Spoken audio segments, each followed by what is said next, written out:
left, flat, front left, flat.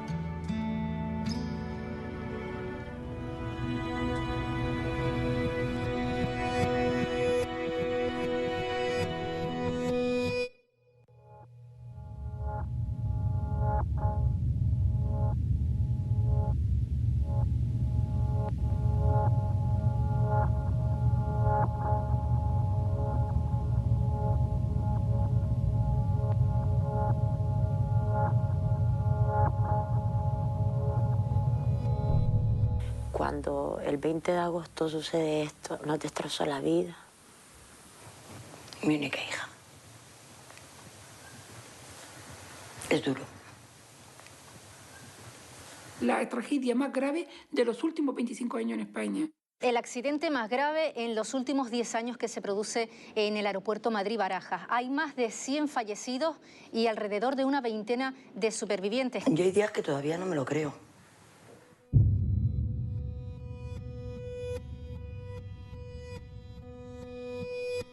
Perdí a mi hermana, a mi cuñado y a mis dos sobrinos, sus dos hijos. Una familia completa. 154 muertos, que se dice pronto. Con el corazón en un puño es difícil encontrar palabras para describir lo que sienten en estos momentos centenares de familias. No sabes nada, no sabes la cifra de fallecidos, no sabes la cifra de heridos, de supervivientes, no sabes nada. Entonces, siempre tienes la esperanza.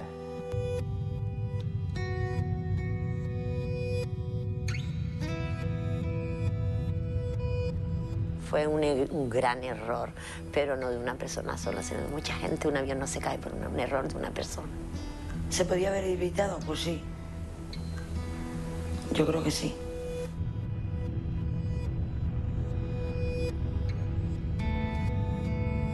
Por lo menos que esas muertes sirvan para que no haya más muertes en el futuro.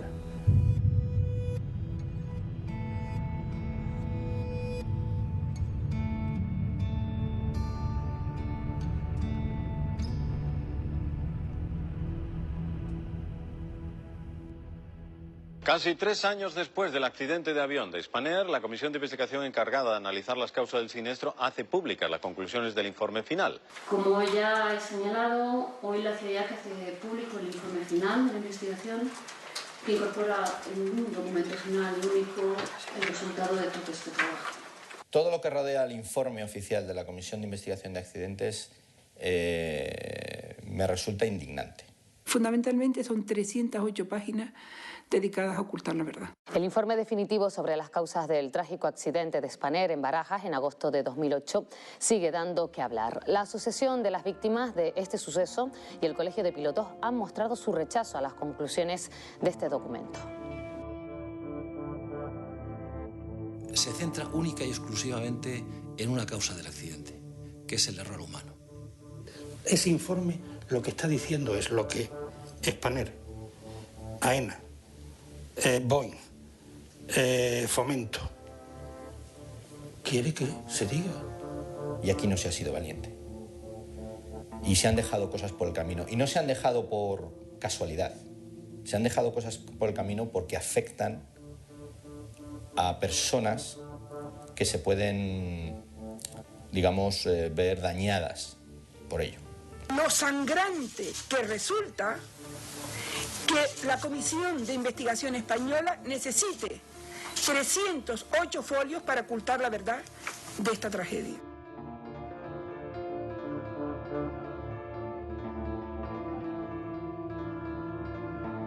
Nosotros esperábamos todo menos informe. Desde luego la asociación rápidamente lo que hizo fue dos cosas, que era lo que podía hacer. Una, hacer una nota pública donde decíamos que era un rotundo fracaso institucional porque no se había aprovechado esta tragedia para extraer los conocimientos y evitar que volviera a producirse, que es el objetivo de ese informe. Y dos, buscar aliados rápidamente.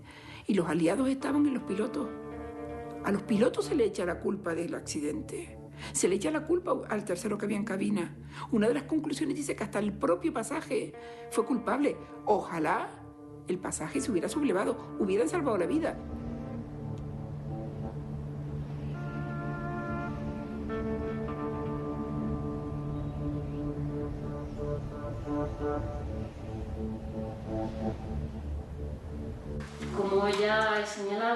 hoy la CIA que hace público el informe final de la investigación y voy a resumirlas a continuación las principales recomendaciones y conclusiones que están incluidas en el informe.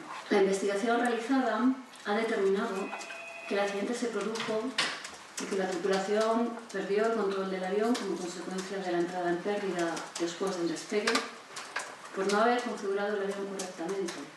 ¿Cómo intenta explicar unas hipótesis de por qué el avión no se levanta? Está marcando un camino ahí que es el que defiende el informe, que es echarle la culpa al muerto. Cuando tú tienes un accidente hay dos actitudes posibles. Una, la de decir, ¿qué podría yo haber hecho para que este accidente no se hubiera producido? Y segundo, ¿qué puedo hacer yo para que este accidente no vuelva a producirse en el futuro? Todas las partes están de acuerdo que si hubiese sonado la alarma de mala configuración en despegue, los pilotos hubiesen tenido tiempo suficiente como para abortar el despegue. ¿Quién está equivocado? ¿Ellos o nosotros? Somos muchos más los que estamos de acuerdo con el informe que ha hecho el colegio, con las investigaciones que ha hecho la asociación. Somos muchos más los que estamos diciendo que esto nos sirve para evitar nuevas tragedias que esto. Pero es un chiste dentro de una tragedia que me parece mucho más grave todavía. O sea, que es una burla, ¿sabes?, hacia unas víctimas. Y vamos a ver, ¿esta pieza cuánto vale? ¿Esto cuánto puede costar esta pieza? 50 euros, no sé, por decir, O sea, por y por decir esto, algo dentro claro, del y por mundo esto, de la electrónica, y una por pieza esto, de tema nuevo.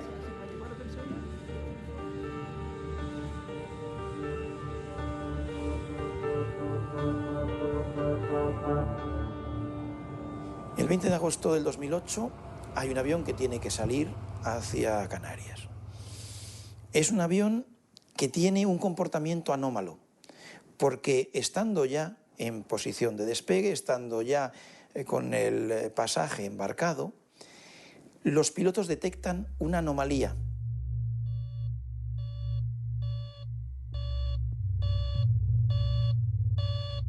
Que una sonda, un determinado marcador de calefacción está funcionando en tierra y dice 99 grados. La preocupación tiene que ser muy gorda, porque los pilotos, con esa observación, que es la que figura en el Technical Logbook, llaman al MCC, que ya te he dicho que es una conducta muy extraña, y vuelven para que se revise, porque no salen, no toman la decisión, no están seguros de tomar la decisión correcta si despegan. Como no son capaces de solucionarlo vía telefónica, cuelga su teléfono y pide seguir rodando hacia el aparcamiento para hacer acciones de mantenimiento. Los técnicos encargados de identificar cuál era la pieza rota no la identificaron. Sencillamente aislaron el síntoma. No se buscó el origen del problema y se reparó, simplemente se dejó inoperativo el sistema que estaba dando fallo. El accidente se produce porque los pilotos efectivamente tienen una indebida configuración del sistema de despegue. No se han puesto en posición unas pequeñas piezas auxiliares de las alas, denominadas flaps y slats, que sirven para tomar impulso cuando el avión sube. La fuerza motriz del avión es potenciada por esas pequeñas piezas situadas en la parte dorsal del ala, que provocan la subida, el ascenso del avión, y sin las cuales el avión, por mucha potencia que tenga, sigue recto, pero no se eleva. La avería realmente que condicionó que ocurriese el accidente es que el sistema de alerta de la configuración inadecuada de despegue no funcionó.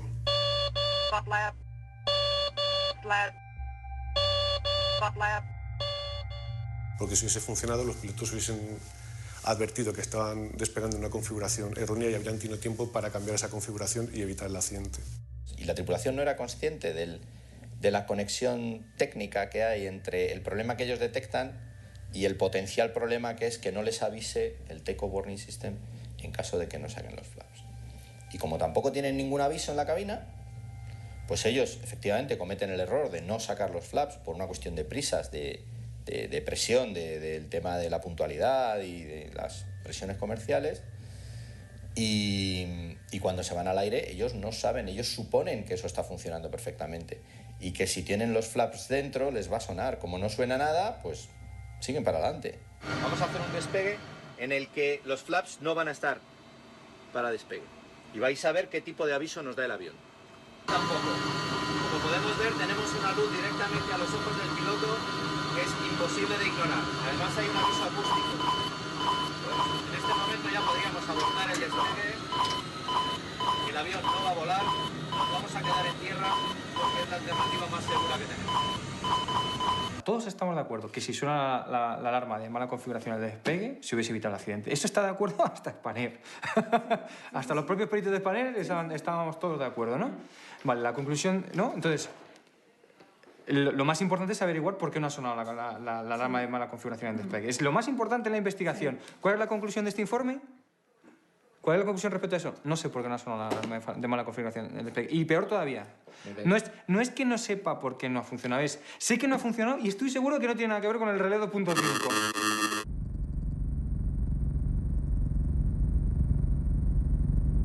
Vale, pues esta pieza, ¿vale? La pintamos si queréis como una caja.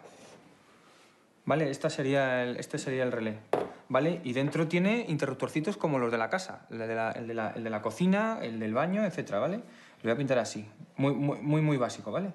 Voy a pintar 2 interruptorcitos que tiene esta pieza. Bueno, pues un interruptorcito, ¿vale? Va a ir a la cabina, al TOWS. ¿Vale? Este va a ser el TOWS. Al aviso de configuración. Al aviso de mala configuración de despegue para los pilotos. Y el otro interruptorcito, ¿vale? Lo voy a poner que esto vamos a suponer que va a la luz de la casa, al automático de la casa, ¿vale? Lo voy a poner aquí a la luz, así se entiende, ¿no? A la calefacción del... ¿Vale? Vale, esto iría a la RAD, ¿no? Lo voy a poner así, es el calefactor de la sonda, ¿no? Lo que ocurre es, antes del accidente, en diversas ocasiones, y no continuas, en momentos intermitentes, se detecta un fallo, que es que el calefactor de la sonda RAD está calentando en momentos en los que no tiene que calentar. Es decir, con el avión en tierra. Esta es una sonda que se calienta cuando el avión está en vuelo. Y esta información al calefactor viene de un componente concreto, que es el relé R25, que lo que proporciona es a este sistema, como al sistema TOWS, la información de si el avión está en vuelo o está en tierra.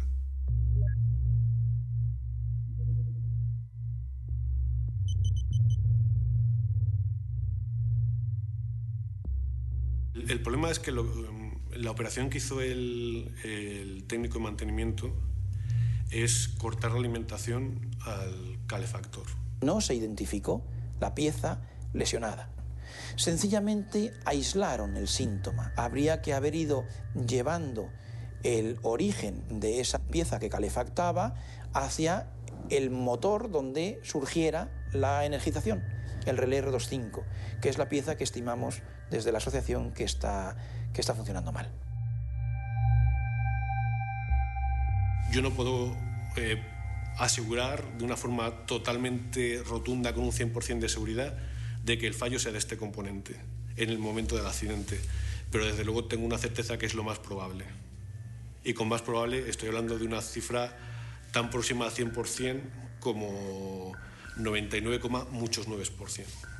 Lo lógico es hacer, lo primero, una prueba a esta pieza. Joder, y si haces una prueba a la pieza y ya te sale que ha tenido un fallo general, pues lo adecuado es lo primero de todo, ponerlo en el informe, en sus informes oficiales. Lo primero, ponerlo, para que el resto de españoles podamos opinar sobre ello. Y la comisión de investigación llega a la conclusión de que no sabe por qué ha fallado. Y además no publica datos que demostrarían cuál es el origen del fallo.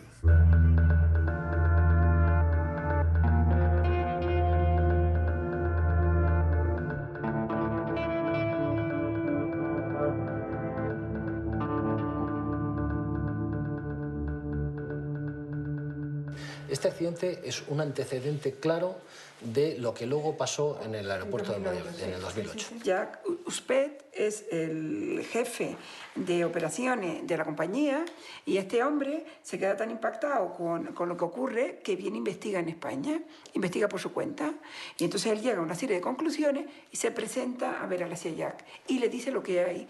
And I sent a letter on September the 8th to the NTSB stating what I had found in my investigation with our Lanzarote incident on what the problems that occurred with the pulling of the left ground control relay circuit breaker and all the things that it affected on the airplane. And the most important one was the takeoff warning system. The investigation commission could have immediately put out something and said, hey, check this. Tú sabes que la misma persona que entrevista a James Haspeth es la misma persona que es la investigadora jefe de la Comisión de Investigación en el accidente Spanair. Es la misma persona.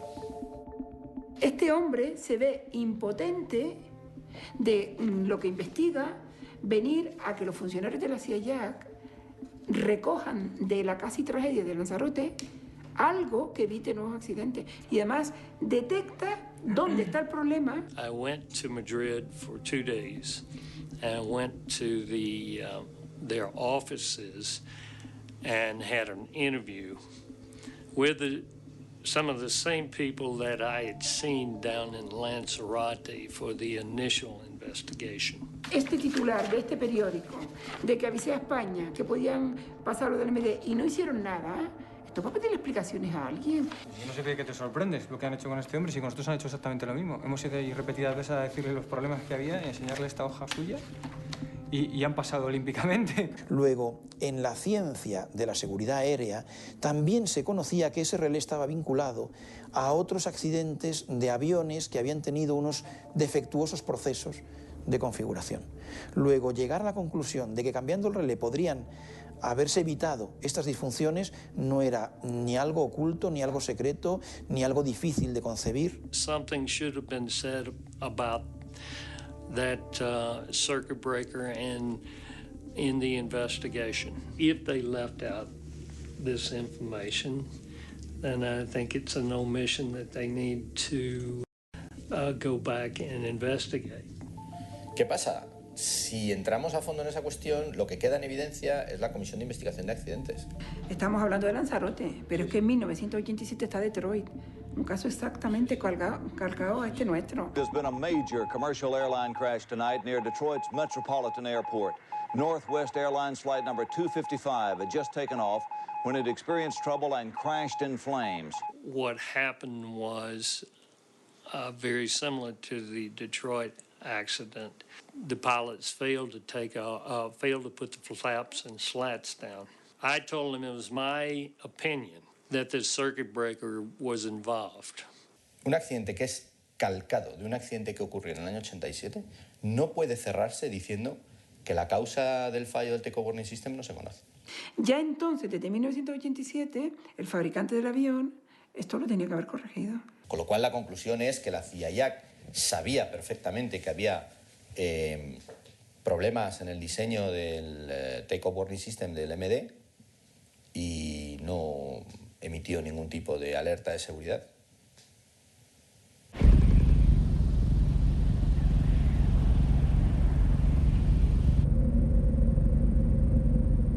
Hay un especialista, James Reason, que sostiene la teoría, y esto lo hemos averiguado después.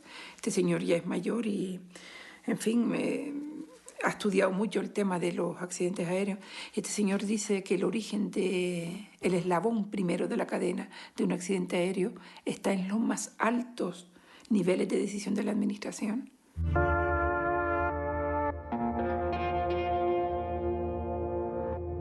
Un accidente de aviación no se produce por una única causa.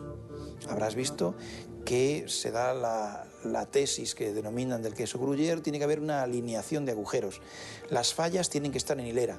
Solo cuando se produce un grupo de actuaciones incorrectas y además concurrentes todas en la misma dirección es cuando se produce el fallo.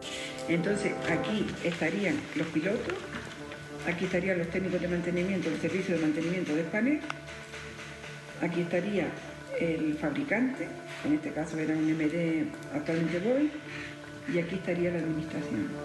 La administración aquí, aquí y aquí. Entonces, lo que dice este informe de la CIA que es que el accidente se produce solo por estas dos partes.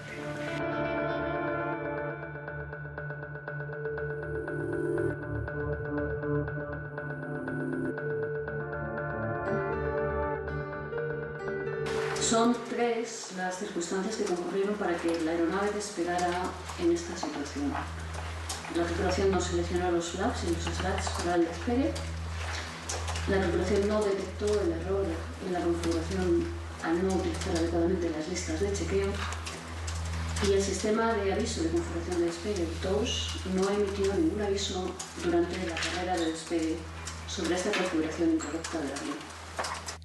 Cuando uno recompone todo este puzzle y ve que la comisión de investigación solo apunta a la tripulación como causante del accidente y de alguna manera señala a los técnicos de mantenimiento y se para ahí, es porque ha habido algo que les ha hecho pararse ahí.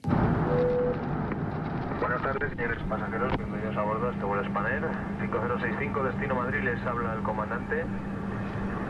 En unos minutos iniciaremos el descenso al aeropuerto de Madrid, donde estimamos aterrizar aproximadamente a las 15:25 hora local, si el tráfico lo permite, si no será aproximadamente a las 15:30. El tiempo es muy bueno allí, está completamente despejado. La temperatura en estos momentos es de 23 grados, tenemos vientos suaves del oeste. Gracias por su atención, por habernos elegido y espero que hayan disfrutado y estén disfrutando del vuelo. Gracias.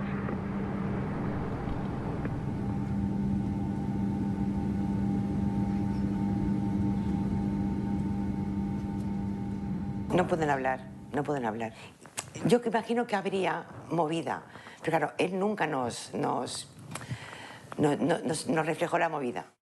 Hay un comunicado que soltó la sección sindical de Spanair de esa mañana, diciendo que en la presión que estaban viviendo todos, o sea, mecánicos, porque tenían un ERE en ciernes, además tenían problemas de tensiones dentro de la compañía, no les gustaba cómo se estaba deteriorando la seguridad en vuelo por la gestión que estaban llevando a cabo en la compañía. ¿No? Y eso lo ponen por la mañana. Y el accidente ocurre por la tarde.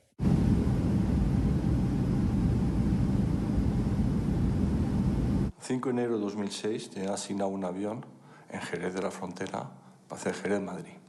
Ese avión presentaba una avería que había caducado y que, según los procedimientos establecidos a nivel europeo y por la propia compañía, no podía volar, salvo que la avería fuese diferente. Pedí al mantenimiento que arreglasen esa avería porque forma parte del criterio facultativo del comandante exigir que una avería se arregle antes del vuelo por seguridad del pasaje. O bien que me confirmen que la avería tiene un origen diferente. Entonces sí estaría dentro de plazos. La respuesta de la compañía fue negar la contestación a ese parte de vuelo y obligarme a volar el avión en esas condiciones. Yo contesté que no podía volarlo porque no está contestado el parte de vuelo tal como requería la propia compañía que se hiciera. Entonces la respuesta fue: usted es cesado de comandante. Que no tenga que elegir entre la vida y la muerte, porque elegir la muerte es volar el avión, elegir la vida es ir al paro. Han sido víctimas de la situación en la que le hemos puesto como sociedad. Y me pongo en la situación de cómo quedaría mi familia en el caso de que yo tuviera un accidente y que luego tuvieran que pasar por el calvario que pasan las familias por las que han pasado las familias de mis compañeros. En parte, sin darnos cuenta, nos sentíamos culpables. Su hijo no es culpable, que es una víctima. Claro, es que es una víctima más. Igual que mi hermano, que también está culpabilizado. Si yo sé que mi hijo pues si usted está convencido, sospechado, no vuela. Claro, pues si usted está convencido de eso, tiene que decir. Pero a mí el resquemor que me queda, que para que hubiese sido perfecta la actuación, es que si sabía, como le dijeron, que allá estaba el avión y que estaban allí para cambiar a la gente... Que no estaba el avión. Que había un avión, sí, de reserva preparado. Eso lo dijo la ministra, pero eso no está comprobado. Que no. Si llega a estar el avión, su hijo cambia de avión. A su hijo le estaban presionando para que volase cuanto antes, rápido y mejor. Como sea. Usted tiene que perdonarle. Su hijo hizo lo que debía. Y ya está. Y se lo estoy diciendo yo, que llevo 4 años investigando esto. Mi hermano sabía que avería había y él confiaba en que ese avión podía volar porque un mecánico dijo que podía volar. Exacto. Y mi hermano sabía que tenía una avería y voló. Eligió entre la vida y la muerte. La vida era dejar el avión en tierra e irse al paro porque los echaban. La muerte era intentar volar el avión. Haberse negado y haber dicho, yo con este avión no vuelo. No, porque a él le dijeron que el avión ese estaba bien. Y que lo que tenía, le quitaron el difusor Z29 y los técnicos despacharon el avión sin saber lo que tenía. Es usted que yo, la gran pena que tengo... Bueno, no se preocupe. No se preocupe. Si es que mire, todas las madres...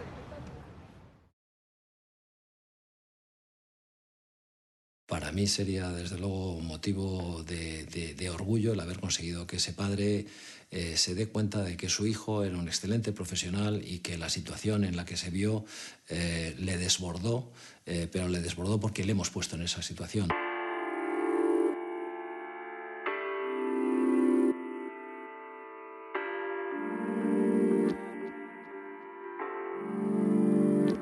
En las conclusiones del informe, al final te están diciendo que la tercera persona distrajo, y lo ponen como causa del accidente, a los pilotos.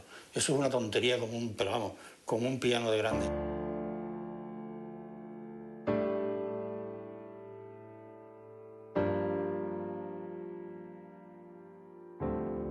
Tú fíjate que desde el primer momento todo el mundo sabía que la tercera persona, como le denominaban en el informe, era Gabriel. La pregunta es, ¿por qué la CIA lo ignora? Pues yo creo que lo oculta por una sencilla razón. Gabriel habla del relé. Y Gabriel le dice al comandante del avión, eso que te han hecho ahí es un parche, es una chapuza. ¿Cambiar el relé? No, lo han quitado. ¿Cómo van a cambiar? Porque habéis puesto hielo al final. Habéis enchufado hielo ahí. Por de puta madre, ¿eh? ¿Ha bajado mucho? Joder, el tirón. A ver, el problema sí, se suele volver a subir. Es un parche lo que han hecho. Se puede hacer así, ¿eh? Pero para llevar ese consensor para que te dé... No, para que esté dentro del límite. No, así para que se enfriara mucho antes. Desgraciadamente a mi hijo falleció en el accidente y falleció desde el momento en que intentan ocultarlo. Que no se sepa quién es y que no se sepa qué conocimientos tenía, porque nos puede dañar. Y me hacen ir a los juzgados de Plaza Castilla a escuchar sus últimas palabras para identificar y decir que es él, cuando eso lo sabía todo el mundo. Y no se lo habían dicho al juez que llevaba y que lleva el caso.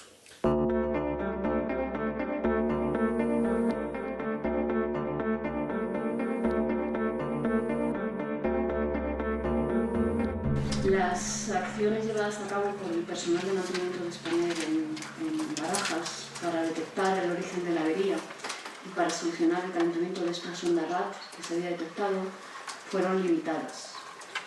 El personal de mantenimiento no realizó un análisis incompleto de la avería, no se consultó el manual de mantenimiento ni se usó la información del sistema de averías de Spanair. Oiga, ¿qué hace? No hemos hecho otra cosa nada más que cumplir con nuestra obligación. Nosotros no somos responsables de que exista una MEL, que no somos responsables que nos obliguen a cumplirla, que no somos responsables porque no hemos participado en su elaboración de que sea tampoco restrictiva. No debería de permitir volar aviones con averías, pero sin embargo es así, y la ley lo permite, las normas lo permiten y la economía lo permite.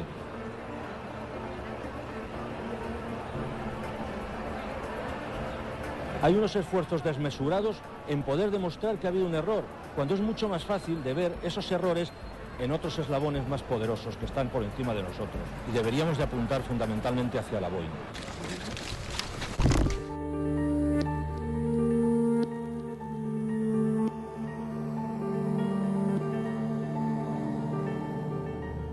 Entonces, el fabricante del avión, que con este accidente de 1987 y otros que ha tenido de la serie MD, pues lo mínimo que podía haber hubiera sido poner una alarma redundante. Que hay un informe pericial que dice que esto es un fallo de diseño flagrante. Por un lado está el fallo de diseño que he comentado antes, que es el fallo de que el sistema TOS no esté redundado, pero hay un fallo de diseño, según nuestras investigaciones, aunque esta investigación no puede llegar tan lejos como podría porque no hemos obtenido todos los datos del fabricante, que consiste en que el relé está introducido en un entorno electrónico que reduce significativamente su vida útil. Y en los cálculos que hemos realizado, la duración de este relé es muy próxima a los ciclos de vida que tenía, de los ciclos de vuelo que tenía el avión. Los ingenieros de Boeing que hicieron ese diseño eléctrico o electrónico de ese modelo de aviones, pues habían calculado que esa pieza, ese relé, no se cambiaba nunca durante toda la vida del avión y había que cambiarla cada cierto número de vuelos. Eso es lo que no se puede demostrar fehacientemente porque se le han requerido una serie de datos eléctricos y electrónicos a Boeing durante toda la investigación a través del juez que ha estado llevando el caso, y Boeing se ha reído de la asociación y del juez.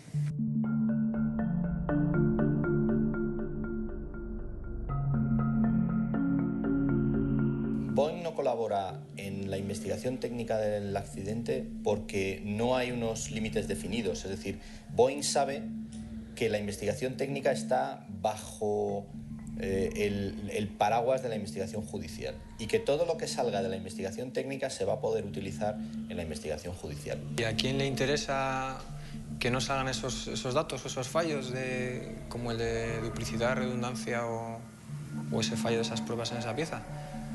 Joder, si yo fuera Boeing, desde luego no me gustaría que se publicase que tengo un fallo de diseño en aviones que todavía están volando.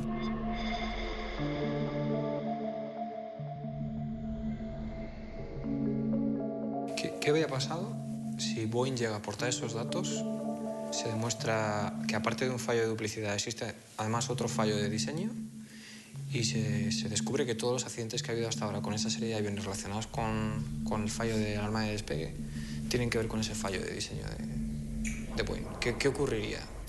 Incluso yo creo que hay algo que está todavía por encima de eso, y es qué puede ocurrir en el futuro si no se cambia el diseño.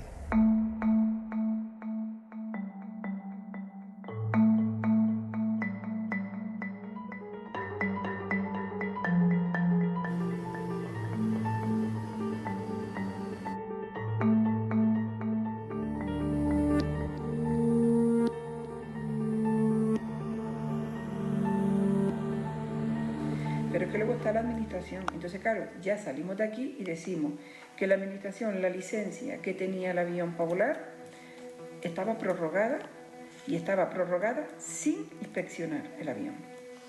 Este avión no tenía todos los permisos vigentes, sino prorrogados. Y estaba en una prórroga también finalizando, estaba en su momento terminal.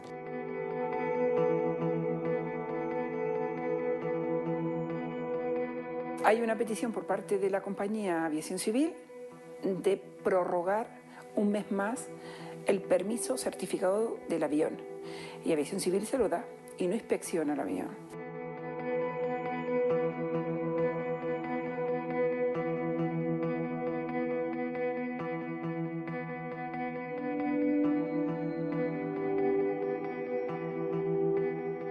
Estamos convencidos, moralmente convencidos, que si se hubiera inspeccionado, el avión hubiera tenido que entrar en parada completa, tal y como exigía la normativa, y haber arreglado todas esas averías diferidas que tenía. Sin embargo, le dieron el certificado de aeronulidad y lo más dramático es que la CIA reconoce, alegando premura de tiempo, de que no lo inspeccionó.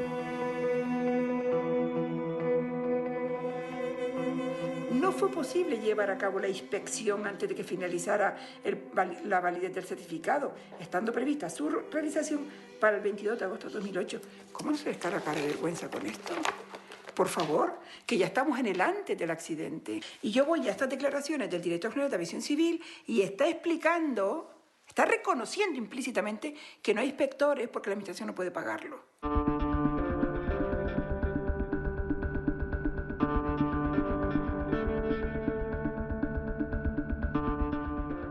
Pero es que luego venimos aquí y resulta que vuelve a estar la administración que no inspecciona los aviones. Cuando no se inspecciona correctamente, vamos a ponerlo así, vamos a decirlo así, no se siguen unos procedimientos correctamente, por ejemplo, en el caso de tripulaciones, en el caso de mantenimiento, no sé qué, no sé cuántos, todo esto. No se planifica bien el aeropuerto desde donde tiene que operar, por ejemplo, desde el punto de vista de la seguridad.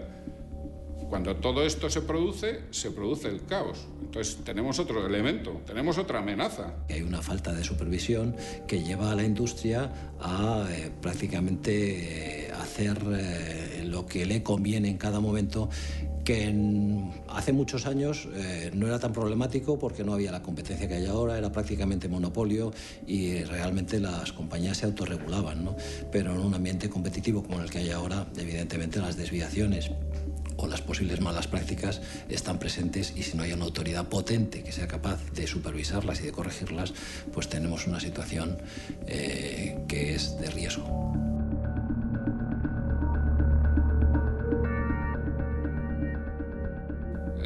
20 de agosto de 2008, yo no sé si lo sabe la gente, había 2 inspectores de vuelo, operaciones y tráfico aéreo en el Estado español. 2.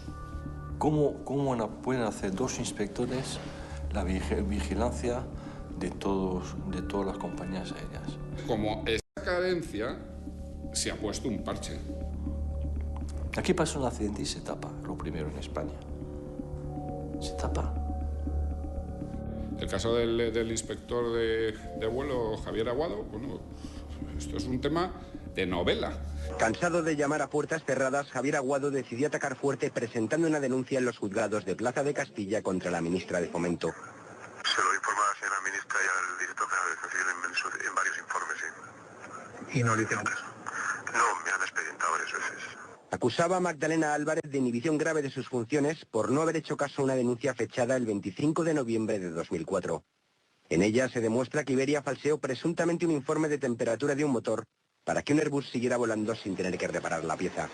Lo hizo otras 5 veces más y la compañía no fue sancionada. Han pasado 4 años desde entonces. Javier Aguado tiene miedo y está cansado de tantas luchas. Le temo a las compañías aéreas. Tienen tal poder, tales influencias en la administración. Iberia, Europa, Spanair, ninguna compañía puede presionar a los pilotos o a los técnicos de mantenimiento o a la propia inspección del Estado por hacer su trabajo. Es una farsa.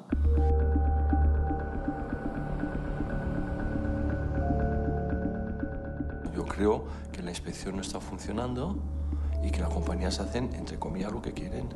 Cuando descubro estos agujeros en el sistema, me preocupo. Me preocupo.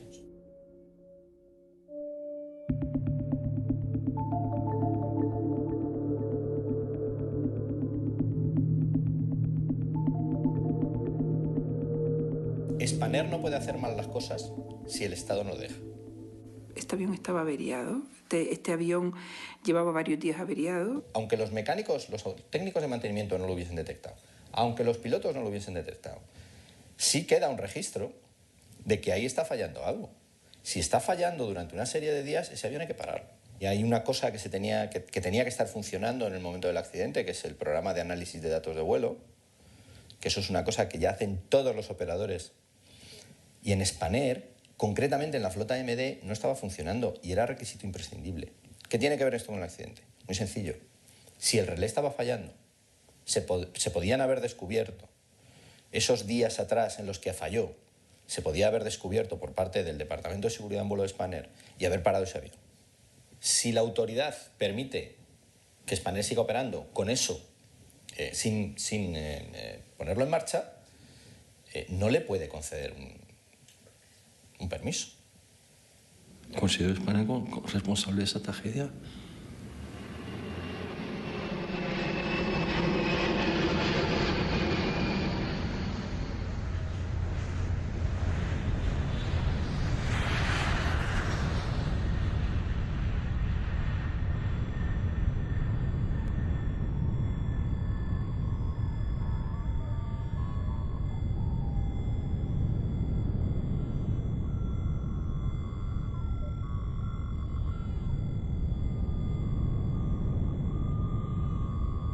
Yo creo que la orografía del terreno intensificó y multiplicó por el infinito los destrozos que se pusieron en el avión.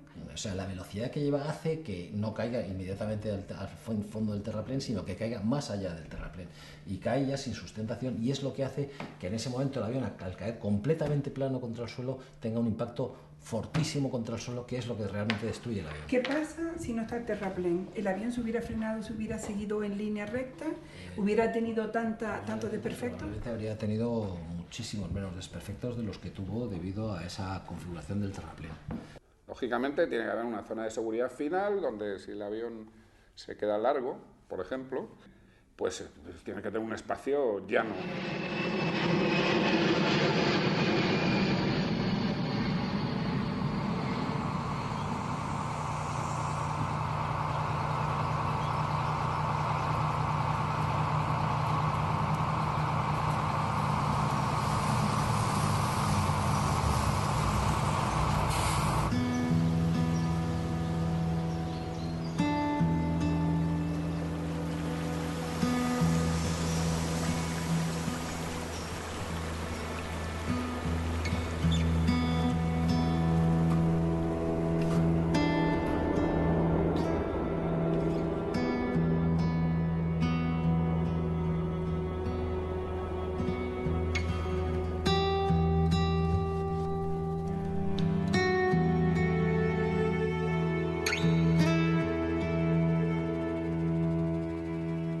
es muy difícil cambiar la mentalidad, por ejemplo, de las familias y de que piensen que los pilotos tenían la culpa, y cuando les explicas todo esto, pues ya van entrando en razones y van...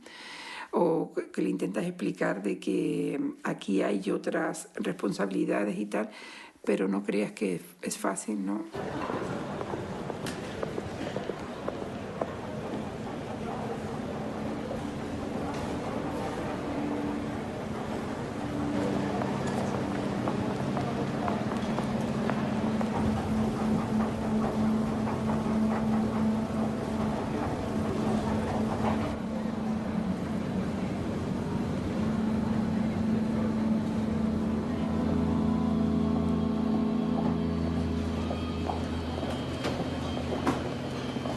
Hicimos el check-in normal y corriente.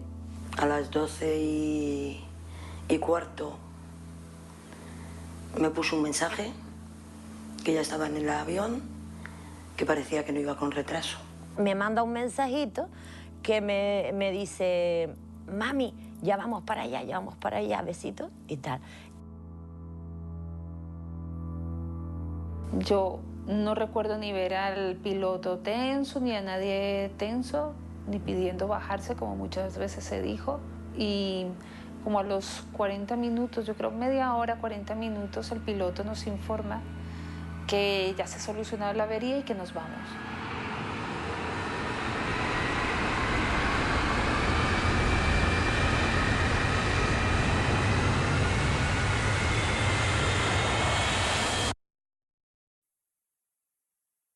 Iberia 6464, hay un accidente a la parte derecha de la 33 izquierda. De arriba, que está en la pista de arriba, que eso es un avión, Susana, que se acaba de estrellar un avión, me cago en Dios. Que sí, Susana. Atención, bomberos para torre, ¿me recibís? Fuerte y claro, bomberos, adelante. Vamos a ver, posible accidente aéreo. Y además al poco tiempo había una voz por la emisora que decía accidente, sencillamente no comunicaba nada más que había habido un accidente. Accidente, no daba ni lugar, ni zona, ni de qué, si era de coche, de un autobús o accidente, porque ahí es un aeropuerto grande y puede haber accidentes que de hecho ocurren de todo tipo, de laborales o de lo que sea. Había muchas informaciones contradictorias, pero en cualquier caso había una columna de humo importante y había que ir. Que ha llegado la polvareasca allí, Susana, que sí, que eso es un avión, que he visto la bola de fuego. Pues yo recuerdo oír un ruido. ¿Me puede decir qué ha pasado? Desgraciadamente ha pasado, ha habido un accidente en la 36 izquierda. Entiendo que no saben todavía nada, ¿no? No le puedo decir nada. Por el humo sabíamos que era combustible, no sabíamos si era una avioneta o un avión de carga, no teníamos ni idea. Entonces, automáticamente, ya sin saber nada con Torre ni con nadie, nos dirigimos a ver lo que había pasado. Y ahí es un poco donde me empecé a dar cuenta de lo que había pasado, pero lo que yo veía era gente en el suelo y maletas. Yo no vi el avión, o sea, no vi los restos del avión ardiendo. Por lo que a mí me han dicho, ha sido el despegue un MD de Spanair. Ha despegado y después de despegar se ha caído. Son imágenes del siniestro grabadas por un videoaficionado minutos después del fatídico accidente. En ellas se puede comprobar el terrible impacto que sufrió la aeronave, generando 3 columnas de humo que podían verse a kilómetros de distancia. Recordamos que estamos hablando de una de las mayores catástrofes de la aviación española. Íbamos a comer y puse la televisión y en ese momento estaban dando accidente en Barajas. Lo escuché a los vecinos, oír por medio de un patio interior que se había producido un accidente aéreo. Mis hijos viajaban a esa hora hacia Canarias. ¿Pero dónde están los bomberos? Mira los bomberos, donde van ya todos corriendo, mira. Te llegas ahí, te encuentras con aquello y a ver cómo te metes. Lo primero se trataron de meter, se quemaron las mangueras, uno de los bomberos se quedó aislado en medio de todo el mare magnum de llamas que había por allí, hubo que echarle agua a él para poder ayudarle a que retrocediera. O sea, al principio era muy complicado, muy complicado. En un primer momento no piensas que pueda ser tu hermana. Yo seguí tranquilo, incluso de hecho comimos. Mi mujer en ese momento pues está viendo también la televisión y ve que ha habido un accidente, pero tampoco se lo cree. Después de las dificultades que uno tiene para acceder allí, porque siempre se ha dicho, o sea, que tardamos mucho, dejamos de tardar, no se tardó tanto. Llegamos ahí, estamos en 4 minutos, menos 3 minutos estamos ya en el frente de fuego que había generado el avión. Bombero, buenas tardes. Mira, es que sabes que estamos aquí en un accidente aéreo. Sí. Y entonces por eso, por si os había llegado algo. Dime, piloto de dónde, de qué helicóptero, de qué helitransportada.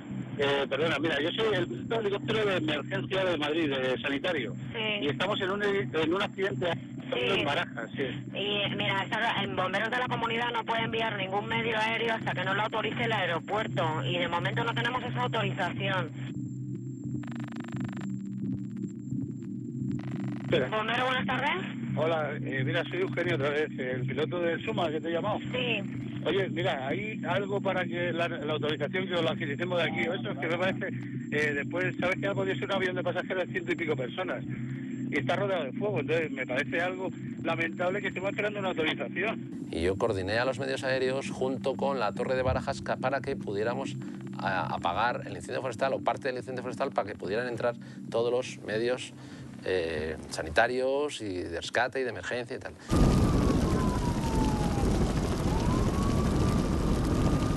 Y empecé a esperar a que vinieran a buscarnos. Empecé a mirar a ver si había gente que se moviera y no veía a nadie. Y empecé a notar que cada vez respiraba peor. O sea, pues se mezclaba en voces, lamentos, gente que no te pedía ayuda porque estaban completamente desorientados. Era como si fuera una escena preparada de un guión cinematográfico. Bueno, yo me acuerdo más de una persona concretamente que está encima del fuselaje, completamente encima del fuselaje, sentado en su asiento, girado, o sea, en sentido inverso a la trayectoria del avión y del accidente, y estaba tal cual, o sea, con su camisa blanca, una persona que se había salvado completamente y estaba su sillón encima de todo aquel mare magnum de chapa.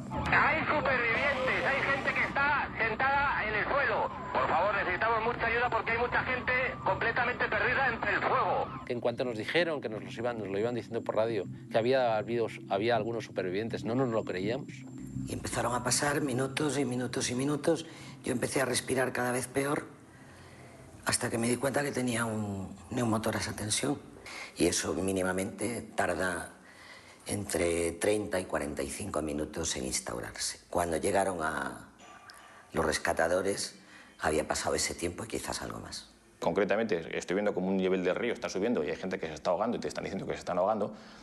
Tú ya tienes que estar pensando cómo puedes sacar a esa gente adelante.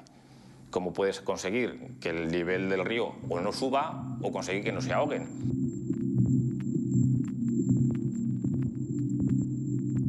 Y por otra parte está viendo la presión de los que ya no se están ahogando, pero se están quemando. La velocidad con la que tienes que hacer es muy elevada porque estás escuchando a supervivientes que te están diciendo que se están ahogando. Claro, te están ahogando, pero tú ni siquiera las ves. Sabes que están metidas entre los restos del avión, los estás escuchando, te están pidiendo a gritos que les saques, y entonces ya, pues tú imagínate cómo se te pone ya el corazón, porque claro, de la celeridad, de las decisiones que tú tomes, depende la vida de esa gente. Y vimos como pues, un cadáver se tapaba con una manta en una zona apartada, y luego dos, y otro, y otro, y otro, y otro. Si nosotros hubiéramos llegado un poquito antes, quizás un poquito antes hubiéramos apagado el incendio forestal o parte del incendio forestal. Sigue, cuando hay una ambulancia, por favor, que venga mi camión, que tengo un niño metido dentro. Por mucho que vayan por la pista, no van a llegar nunca a la acción, te van a dar la vuelta, van a perder tiempo. Yo creo que la actuación de los bomberos, y es una opinión personal, después de haber visto todo lo que he visto, creo que fue impecable. Claro, porque es que aquí hay que diferenciar. ¿Llegaron pronto los bomberos? Por supuesto. En segundos estaban los bomberos. ¿Apagaron el fuego para hacer la operativa? Por supuesto. Pero es que el aeropuerto es un recinto cerrado. Allí no entra cualquiera. Y recursos hay muchísimos en la entrada del aeropuerto. Pero alguien tiene que abrir la puerta. Alguien tiene que dirigirlo. El aeropuerto es muy grande. Donde cae el avión es un sitio que hay una columna de humo, pero que no lo identifican en una primera instancia. Entonces, todos sus recursos estuvieron mal gestionados y estuvo mal gestionado por la persona que era responsable de dirigir la orquesta para que los instrumentos funcionaran bien. ¿Por qué el controlador no ve cómo el avión se estrella dentro del recinto aeroportuario? Pues porque el avión ya está en el aire. El avión ha despegado y el avión ha levantado las ruedas de tierra y lo que hay que hacer a partir de ese momento es mirar los aviones que vienen por detrás de él. Ese avión ya se considera en el aire. Con ese avión lo que hay que hacer es esperar un tiempo prudencial y 30 segundos después del accidente hubiera sido transferido a una frecuencia de radar. No hubiera estado más en el área de responsabilidad del controlador de torre. Hay vídeos brutales donde se ven los medios de emergencia parados y pasan los minutos y pasan los segundos. Y pasa el tiempo y la gente, sabes, que está pues llorando, gente que está pidiendo ayuda y gente que se está muriendo.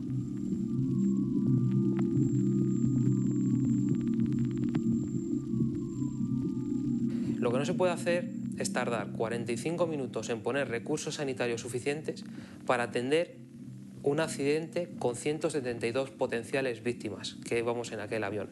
Si hubieran llegado las emergencias en el tiempo razonable que era de esperar dentro del propio recinto aeroportuario, porque nosotros caímos dentro del aeropuerto de Barajas, no caímos en los Montes de Toledo.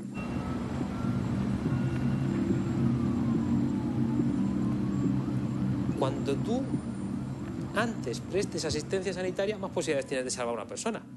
Que el tiempo es vida. Entonces lo que quiero manifestar y quiero incluso gritar a voz, con toda la voz que me salga del cuerpo, es que si hubieran llegado las emergencias más pronto, hubiera habido más sobrevivientes.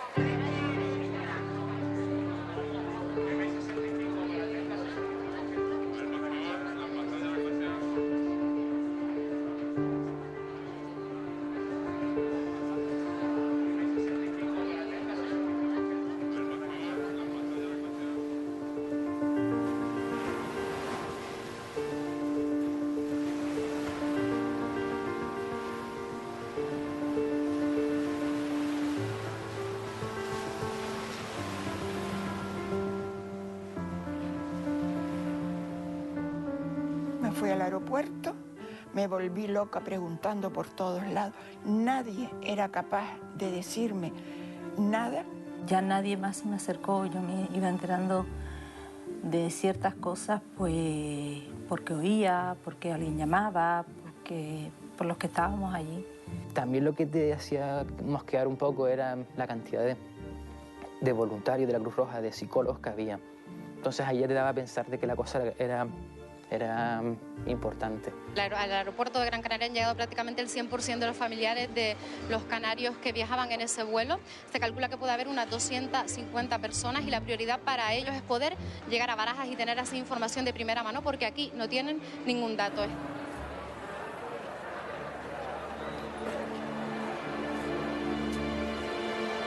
Decido irme a Barajas y llego a la Terminal 2 y según estoy llegado a la de 2 estaban subiendo a un autocar a gente para trasladarlo a la Terminal 4.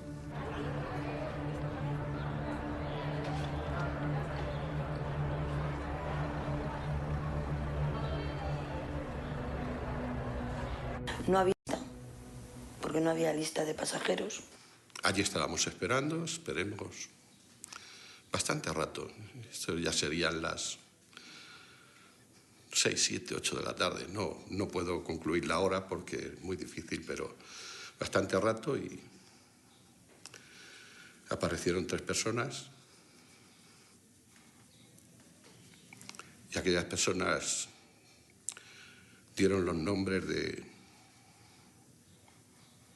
los supervivientes, según ellos, y se le preguntó por varias personas. Y los demás han fallecido. Entonces, allí nos quedamos en un caos tremendo. Hubo personas, porque aquel local donde nos metieron era muy pequeño, estábamos muy apretados y como lo estoy refiriendo, pues se pueden imaginar que allí hubo de... Entonces, pues te vienes abajo, te vienes...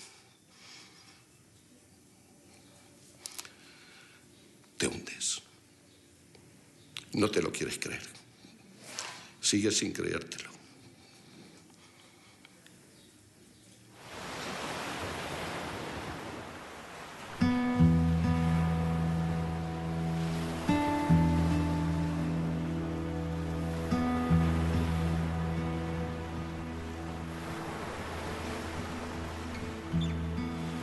Nos dice que es el vuelo que él nunca hubiera querido hacer. Y recuerdo las palabras del piloto: todos los que estamos aquí dentro hemos perdido a alguien.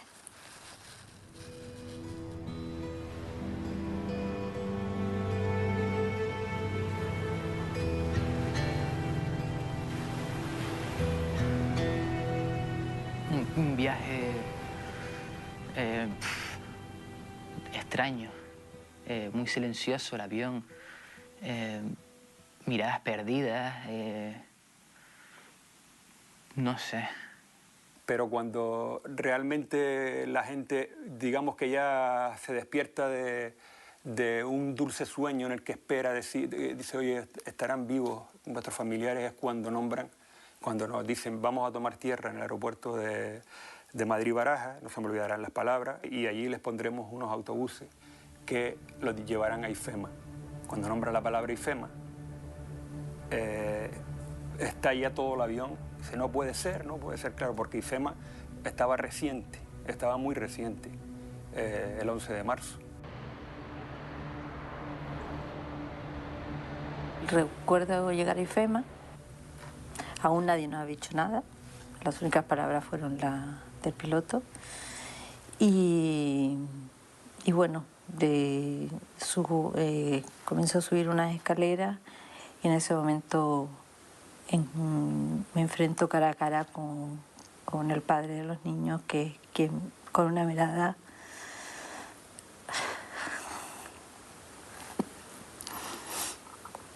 me indican que no están.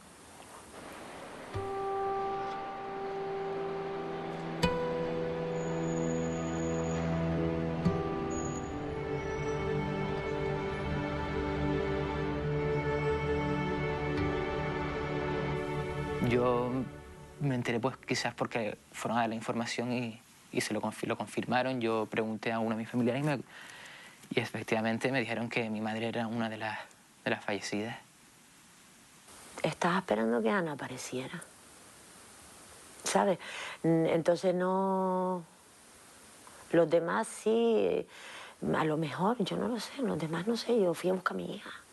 Mucho jaleo, mucha calor, mucha gente que va y viene, desconsuelo. Yo era un 20 de agosto y tenía frío. Estaba raspada con una manta. Es muy duro volver a aquel sitio, pero quisiera que, si está como estaba, las cámaras volvieran a aquel sitio y vieran en dónde nos entregaban, donde nos hacían ver a nuestros seres queridos. O sea, es tremendo.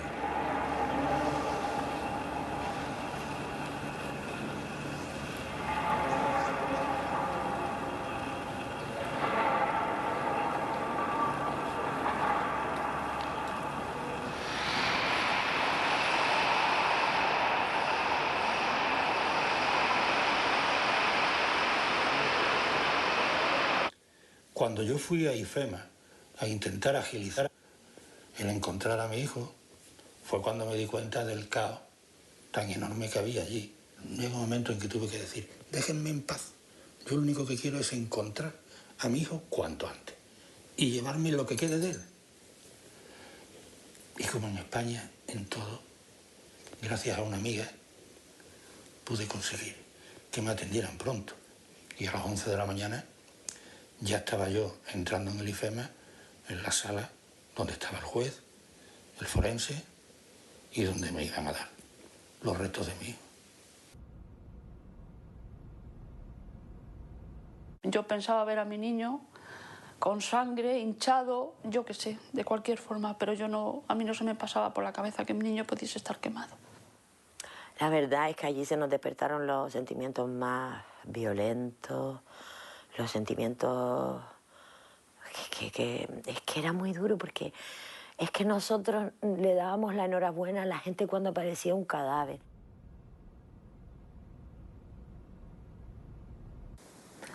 Me lo han quitado todo, porque era todo para mí. Pero bueno,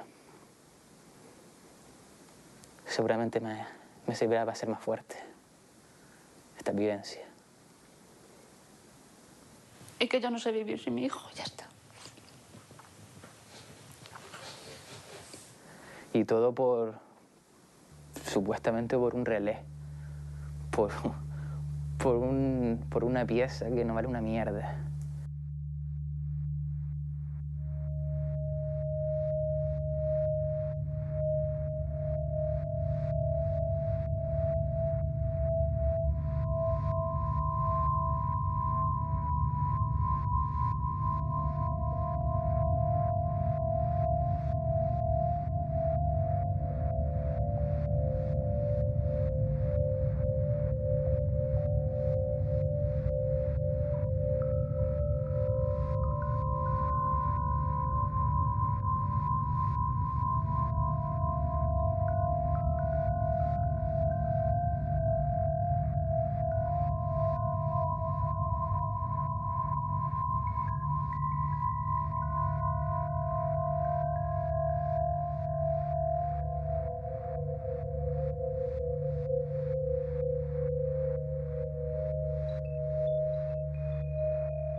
la tragedia del 20 de agosto del 2008 es la tragedia de la muerte de las personas, pero es la tragedia que ha seguido después.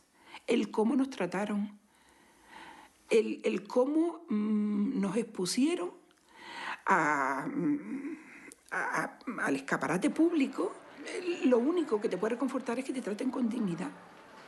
Que no te expongan a que te digan ahí públicamente delante de tal, pues que han habido unos supervivientes y que los que no están en esa lista, pues que están muertos.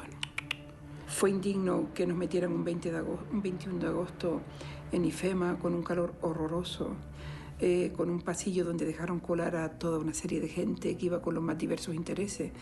El comportamiento de las autoridades públicas respecto a las víctimas, cómo se les recibe en el momento de la crisis, cómo se les atiende, cómo se les protege o no se les protege, cómo se les asiste o no, cómo se realizan las identificaciones de los cadáveres. Hay otros muchos problemas que la asociación denuncia en lo que funcionan mal, pero que también exceden en lo que es ámbito del procedimiento judicial.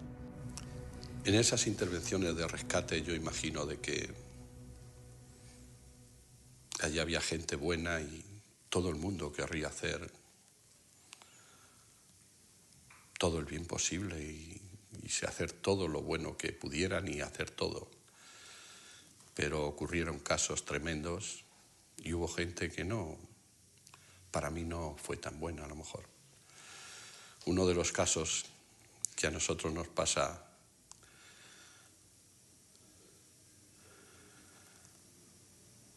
al año de pasar esto ya empezamos a mirar. Pasemos el primer año fatal, empezamos a mirar papeles, empezamos a mirar cosas, empezamos a mirar... Y en unos extractos de cuenta una cuenta de una empresa que tiene mi hija, pues nos damos cuenta de que nos hacen 2 transferencias. Entre las 2 sumarán unos 5.900 euros. Pues 2 meses después del accidente. Alguien ha debido de cogerles la cartera a mis hijos para hacer esas transferencias. He puesto una denuncia en donde dice a quién ha ido esa transferencia y 3 años después, 4 que va a hacer ahora, todavía no tengo respuesta de esa denuncia y quisiera que me dieran. Eso está en el juzgado número 11. Las alianzas tampoco han aparecido. Estos son unas fotos. Esto es el 21 de agosto, el pabellón número 8 de IFEMA. Aquí hay un ejército de personas, ninguna familia, esta información está contrastada. Y aquí están los cadáveres de las personas que iban en el avión. Y toda esta gente que no tenía nada que ver con esta, nosotros nos dejaron enterar. Y esta gente estaba aquí violentando la intimidad y la dignidad de todas estas personas. Yo desde luego denuncio que esto para las familias fue tremendo, porque en nombre de la libertad de prensa aquel día también se nos quitó la dignidad. ¿Te refieres a que se saquen ese tipo de fotos? Sí. Y este informe de la CIEJAC también tenía que haber evitado que esto se produjera.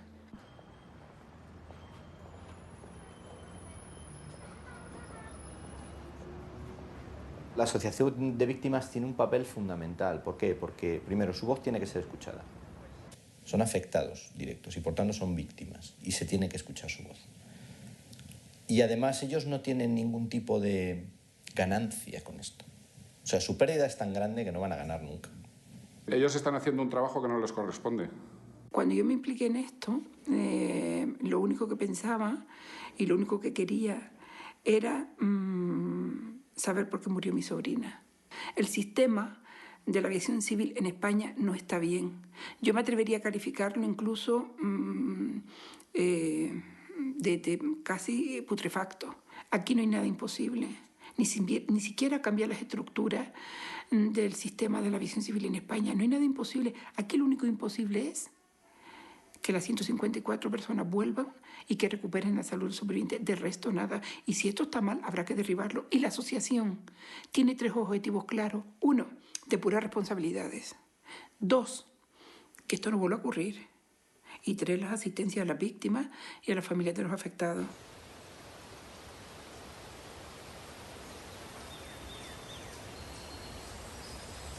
Aquí hay muchos padres y muchas madres que lo han perdido todo y esa gente se merece que le den, que le serenen el alma para que puedan seguir viviendo lo que les reste de vida.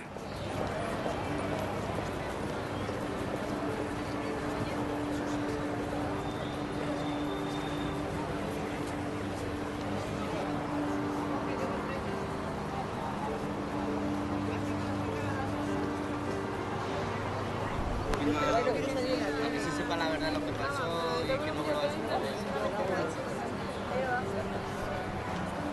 El nombre del DNI. Ya está, pues ya está, más que suficiente. Esto para aquí.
Thank you.